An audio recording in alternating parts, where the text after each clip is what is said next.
आज हम लोग पढ़ेंगे chapter 5 arithmetic progression. Arithmetic progression को शॉर्ट में एपी बोलते हैं। जैसा कि शब्द से आप समझ सकते हैं अर्थमेटिक का ए, प्रोग्रेशन का पी।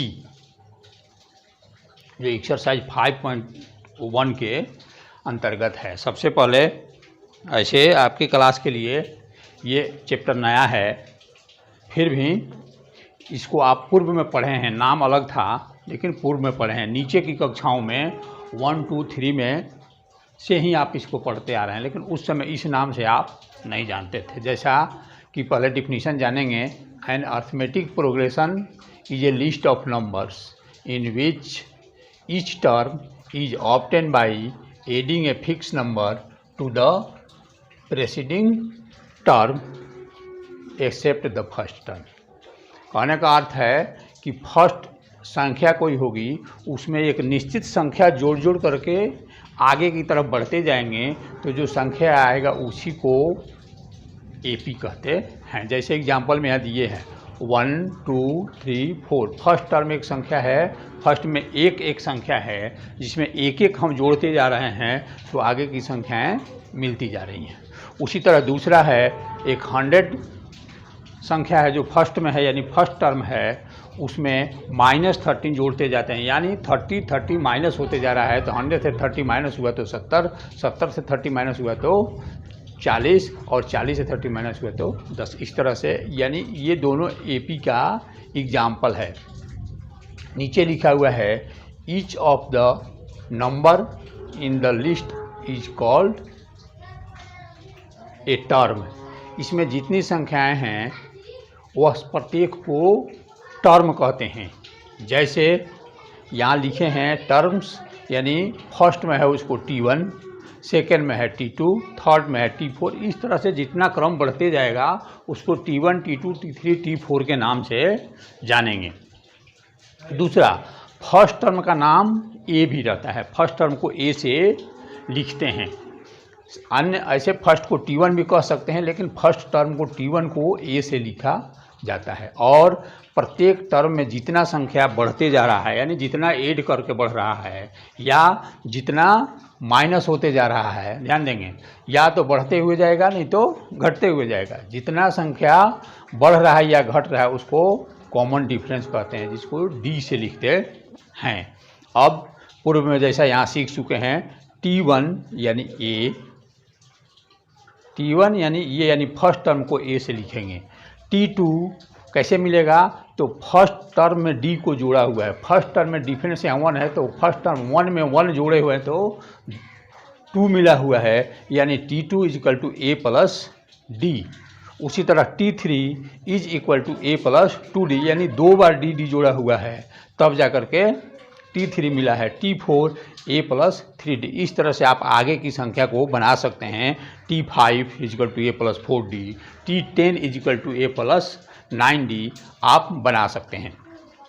अब इसके जानने के बाद अब जानेंगे कॉमन डिफरेंस कैसे निकालेंगे। कॉमन डिफरेंस को D को जानने के लिए नेक्स्ट माने आगे वाले टर्म से पीछे वाले टर्म को माइनस करते हैं, घटाते हैं तो मालूम करते हैं। जैसे D बराबर T2 माइनस T1, दूसरे टर्म से पहले टर्म को घटा देंगे तो डिफरेंस मालूम हो जाएगा। या तीसरे टर्म से दूसरे टर्म को, यानी T3 माइनस T2 घटाएँ करेंगे तब भी डिफरेंस मालूम हो जाएगा। या T4 माइनस T3 करेंगे तब भी डिफरेंस मालूम है। इस तरह एपी में जितना टर्म हो उसके नेक्स्ट वाले टर्म से पीछे वाले टर्म को माइनस करके कॉमन डिफरेंस को मालूम किया जा सकता है। इतना फार्मूला पर हम एक्सरसाइज 5.1 को बना सकते हैं। जैसे फर्स्ट में दिया हुआ है कि कुछ सेंटेंस दिया हुआ है जिसको पढ़ना है और पढ़ करके बताना है कि ये एपी में है कि नहीं है। जैसे आपको फर्स्ट बता देते हैं, जैसे टैक्सी का फेयर दिया हुआ है कि फर्स्ट किलोमीटर के लिए 15 रुपीज़ है, यानी फर्स्ट किलोमीटर 1 किलोमीटर आपको जाना है तो 15 रुपया देना है, यानी फर्स्ट टर्म हो जाएगा 15। और उसके बाद जितना आगे 1-1 किलोमीटर बढ़ते जाएंगे उसमें 8-8 रुपया बढ़ते जाएगा, यानी 2 किलोमीटर जाएंगे तो 15-8 23 रुपया, 3 किलोमीटर जाएंगे तो 23-8 31 रुपया। इस तरह से बढ़ते जाएगा। तो दिख रहा है कि कॉमन डिफरेंस प्रत्येक बार 8 ही आ रहा है। तो कह सकते हैं कि यह सेंटेंस जो है, जो ही दिया हुआ है टैक्सी का फेयर उसका बढ़ना, सो AP में है, तो लिखे हुए हैं यस। कारण भी यहाँ लिखे हैं, because each term obtain by adding it. 8 रुपया जोड़ने पर अगला टर्म मालूम होता है। इसी तरह सेकंड में नो है, थर्ड में यस है, फोर्थ में नो है। आप सेंटेंस पढ़ करके मालूम कर सकते हैं। जैसे एक और देख लीजिए, second question, amount of present in a cylinder. एक सिलेंडर में कुछ गैस है जिसको खाली करना है। तो जितना पंप खींचते हैं तो पहले से जितना सिलेंडर में है उसका 1/4 कम हो जाता है। तो क्या यह AP में है? तो फर्स्ट में यदि 100 है, 1/4 कम करेंगे उसमें से, तो 75 kg बच जाएगा। और दूसरा बार 75 का 1/4 करेंगे तो जो 25 कम हो रहा था उससे कम होगा। अतः कह सकते हैं कि यह AP में नहीं है। इस तरह से आप पढ़ करके इसको निकाल सकते हैं। सेकंड क्वेश्चन है कि आपको दिया हुआ है A और D। सेकंड के फर्स्ट आप देख सकते हैं A बराबर 10, D बराबर भी 10। तो फाइंड करना है फर्स्ट 4 टर्म। फर्स्ट 4 टर्म मालूम करना है आपको। फर्स्ट 4 टर्म के यहाँ फार्मूला सिखाए हुए हैं कि T1 वही होता है जो A होता है, और A वही होता है जो T1 होता है, यानी T1 = A यानी 10। पहला आंसर आप ऐसे ही मालूम कर सकते हैं। T1 दिया, A दिया है, वह T1 के बराबर होता है, तो T1 = 10। T2 यहाँ ध्यान से देखेंगे, TD फार्मूला लिखे हैं A + D। तो यहाँ A भी 10 है और D भी 10 है, तो जोड़ेंगे तो 20 आएगा, जो T2 हो गया। T3 = A + 2D। यहाँ लिखे हैं A + 2D, यानी कि A की जगह पर 10, 2 इंटू फिर D जगह पर 10 करेंगे, सॉल्व करेंगे तो आएगा 30। इसी तरह T4 निकालने के लिए A + 3D करेंगे तो आएगा 40, यानी 4 टर्म्स ऑफ AP 10, 20, 30, 40 जो हमारा आंसर हो जाएगा। एक और बनाए हुए हैं माइनस वाला, जिसमें A दिया है 4, D -3। इस स्थिति में T1 होता है A के इक्वल, यानी T1 = 1, A = 4। T2 = A + D। तो यहाँ 4 में प्लस करेंगे -3, उस स्थिति में 4 से 3 माइनस हो जाएगा तो 1 आंसर आ जाएगा।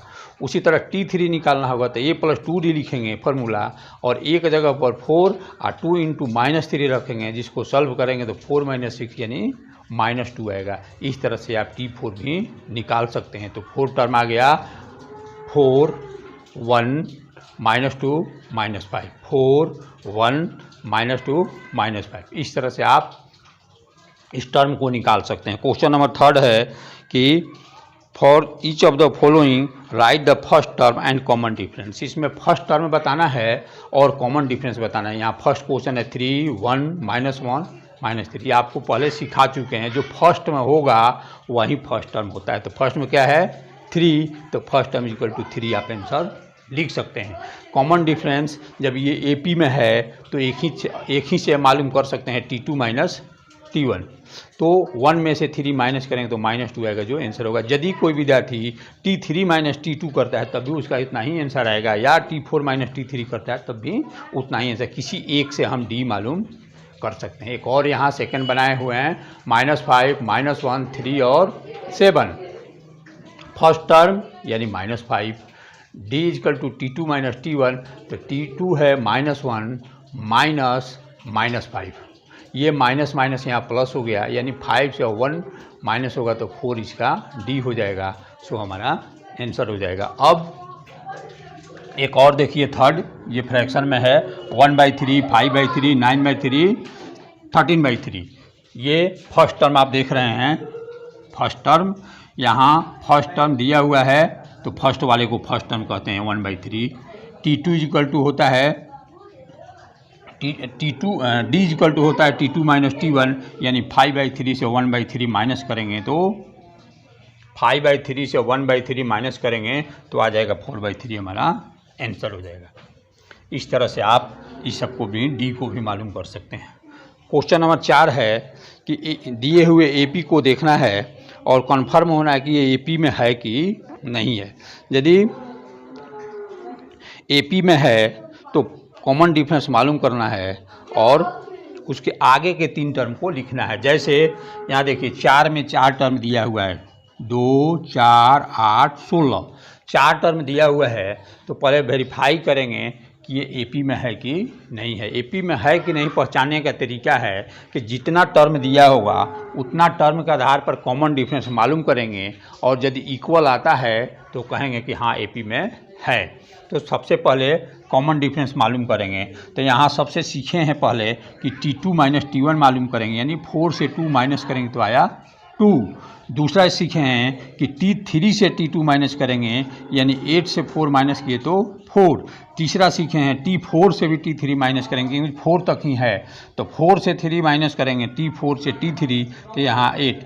तीनों कॉमन डिफरेंस को देखते हैं तो यहाँ पाते हैं कि 2 है, 4 है और 8 है, जो बराबर नहीं है। जब कॉमन डिफरेंस बराबर नहीं है तो वह संख्या एपी में नहीं है। यहाँ लिखे हैं common difference are not equal, therefore it is not an AP.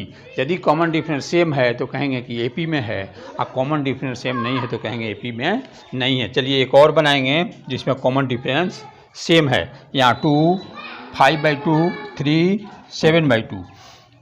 D निकालेंगे T2 माइनस T1 तो 5/2 से 2 माइनस करेंगे तो आएगा 1/2।